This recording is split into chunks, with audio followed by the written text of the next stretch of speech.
Okay, so we're going to start one of our supplemental lectures here.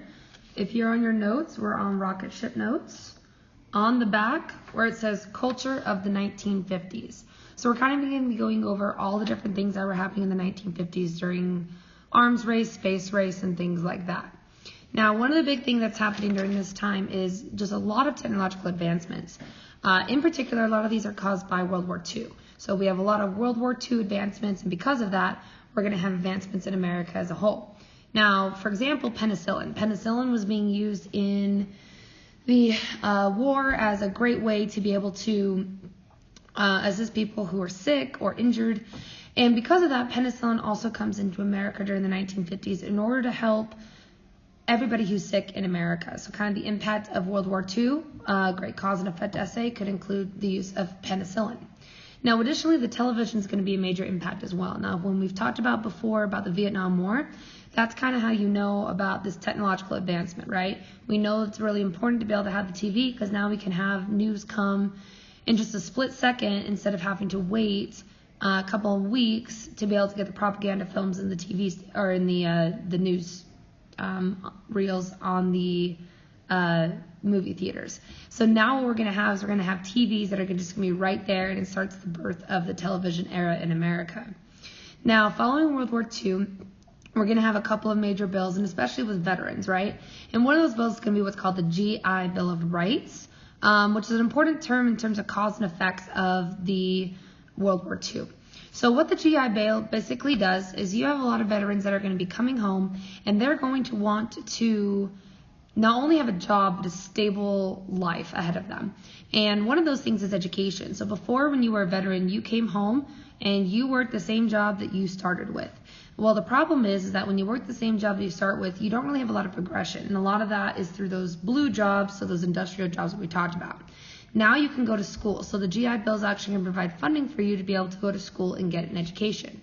Now, this provides a lot of opportunities for veterans to be able to do a lot of different things. Basically, you weren't confined to this job. You actually could go and get an education throughout the world. Now, additionally, this allowed people to go off and get homes. And so home buying is going to skyrocket during the 1950s. And this is kind of that ideology of the American dream, right? You get married, you have a house, you have 2 kids, boy and a girl or 2 boys. That'll cost in this time period because veterans are able to afford it. Now, the house building and the house buying is going to massively be very exponential during this time. And the GI Bill still exists today. The GI Bill, you can go, and that's part of the reason why veterans are able to go to college is because of the GI Bill, and you can go and take those opportunities for yourself as well. Now, as everybody comes home from the war, they're super excited to see each other, and that's the easiest way I can put this. Basically, what's going to happen is these guys are going to be so excited to come home, they are basically going to get together and have lots and lots of babies. Pretty much at this time, babies are going to be born every 6 seconds. If you compare that to today, that's about half the time that it takes today to be able to have a baby. I think the average is 15 seconds. Every 15 seconds in America, there's a baby. Now it's 6 seconds, so we're going to have tons and tons of kids during this time. And this whole thing is called the baby boom. So the baby boom is between 1945 and 1960, and that's going to be the massive boom of population in America. And a lot of this is because we do come home from the war, and we want to start to be able to create families. And that GI Bill, being able to give houses, is going to help that, so now you have housing for your kids. Now, the births, as you can see in this chart right here, are going to expound during this time. And one of the biggest concerns about the baby boomers is the Social Security, which we talked about in the past. When you give Social Security to the elderly, the problem is that when the elderly gets old, you have to pay them. And the baby boomer generation is this demographic that's been shifting, and it's part of the reason why they say that there's a possibility of going bankrupt due to the baby boomers is because we're paying out all these things from this massive increase of population when we weren't prepared for it and didn't have the money. Now, all of this house buying and the GI Bill and the baby boomers is going to create what's known as suburbia. So suburbia is going to basically be the transition, it's a migration from the cities to the outer suburbs, typically within 45 minutes of the largest city. Now, this is because of that housing market, right? We have a lot of houses that are going to be built during this time. And because those houses are built during this time, you're going to be able to have the creation of the suburbia out in the suburbs throughout. And that kind of contributes to that American dream household of everybody wanting to own a house in America. Now, this creates what's known as a Levittown. Now, a Levittown is by this guy, and basically he wanted to be able to create so that the average American could be able to own a house. So what he creates is this model where instead of custom building your houses, now what you're going to have is you're going to have only 4 ones you could possibly have. And these 4 ones are going to be basically pick and choose, and that's the house you get. It makes everything very similar into what is called conformity.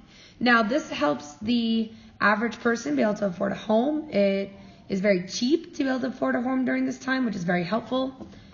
And basically what happens is all these homes become the same. And these Levittowns were actually called a rabbit hutch or the fertility valley because of the fact that they were making babies and they were having a whole bunch of things happen with the baby boom. Now, this sense of conformity is the idea that everybody is going to conform and be basically the same. You're not going to have a lot of difference in America because everything is going to be these same 4 houses over and over again. And it creates this sense of, I like to think of it as if you've seen the movie Inside Out. If you know when they have like the person that's just being popped out, that boyfriend over and over again, it's the same person. That's kind of what happens here too. And that's what conformity is. This is where you get where everybody is the same. There's no individuality. It's just stereotypical 1950s. That's why they have like the 1950s housewives and things like that. Now, the 1950s housewives, we've talked about that before, right? I mean, she's basically the epitome of cult of domesticity. You're there to make kids. You're there to cook, clean, please your husband, and do everything around the house. You don't really go get a job, and if you do, it's a pink job. You don't work there very often. Now, kids from a very young age are taught these gender norms during this time. And this whole sense of conformity of being the same, you don't go off and be a doctor or anything like that. You're going to be the same thing that your parents were. You're going to be a housewife is basically your goal. Now, this is where you start to get like the stereotypical 1950s advertisements towards a wife, as you can see right here. Be a real Santa Claus to the wife, buy her a washing machine. Or, for instance, you can see these right here. You're going to have just this stereotypical 1950s woman who can't fend for herself. Now, we've talked about the Good Wife's Guide in class, which you've seen if you've been here in the last couple of days. This was an advertisement that basically said how to be a good wife. And all of it revolves around pleasing your husband, don't complain, he's the master of the house, and things like that. And this kind of perpetuates that idea of conformity with women during this time. Now, TV shows such as Leave It to Beaver, remember the creation of our TV? Leave It to Beaver is going to be one of those shows that's going to perpetuate this idea of the American household during the 1950s. You have a mother and a wife, 2 kids who are boys, and they are like the perfect family. And that's kind of that perpetuation of this idea. The woman, she's going to be the motherly figure. She's not going to make much of a difference. She's not going to change much during this time. Now, that's kind of where you get these gender stereotypes, such as the mom being the mother of the home, the caretaker of the home, while the father is the rough and tough. He's the guy that's going to basically bring home the bacon. And also during this time, you also get kind of a little bit of changes in American society, such as the creation of the TV dinner, because everyone becomes so obsessed with TV. There was no DVR, there was no TiVo. You had to show up at 5 o'clock to watch your shows, and because of that, people couldn't cook, so they create the TV dinner. Now, all of this idea of consumerism and with the TV and things like that is because of the post-war economic boom. So following the war, we have a lot of money. A lot of this is economic prosperity. Remember, it helped end the Great Depression. And because of that, this economic prosperity is going to allow us to buy a lot of stuff and want to buy a lot of stuff. And so people begin to switch back towards credit, like in the 1920s, so a good continuity right there between the 2 time periods. Now, this allows us to be able to buy a lot of the things we weren't going before. You can see a lot of these advertisements are going to be extremely similar to the 1920s and the early 1900s consumerism. So again, consumerism, great example of continuity throughout this time. Now, this also gets kind of the silly ones, and if you've seen Napoleon Dynamite, you've seen a Tupperware party before. This is where basically, if you've ever heard of like LuLaRoe or Paparazzi or Scentsy, where they have these little parties and they encourage you to buy things from it, these purchases that you're going to be making are going to be for Tupperware. So you'd go for like 5 hours, you'd have Tupperware games, activities, and it would encourage you to buy all of this Tupperware. Now, why this was all happening? So you can see right here, it says, our enormously productive economy demands that we make consumption our way of life, that we convert the buying and use of goods and rituals, that we seek our spiritual satisfaction and our ego satisfaction in consumption. We need things consumed, burned up, worn out, replaced, and discarded at an ever-increasing rate. Basically, it's just like in the 1920s. It's conscious consumption. We're all wanting to be able to do whatever we can in order to be able to consume and give wants rather than needs. Now, the second Great Migration is going to be, so again, a continuity with the 1920s or possibly 1920s being a contextualization. We're going to begin to move. Now, we talked about the movement from urban to suburbia. We've talked about that in the past. Now, a lot of this is contributed with the invention of the automobile. So we've had the automobile in the past, but this is where we get like the hot rods and the Cadillacs and the Corvettes. And the Interstate Highway System and the Highway Act, which is the Interstate Highway Act and the Highway Act of 1959, or 56, excuse me. And this is going to create the highways throughout America that you can see in this picture. So if you see it, you can actually see I-80 and I-15. Those were both created during the 1950s. Now this contributes to the rise of the automobile. Hello.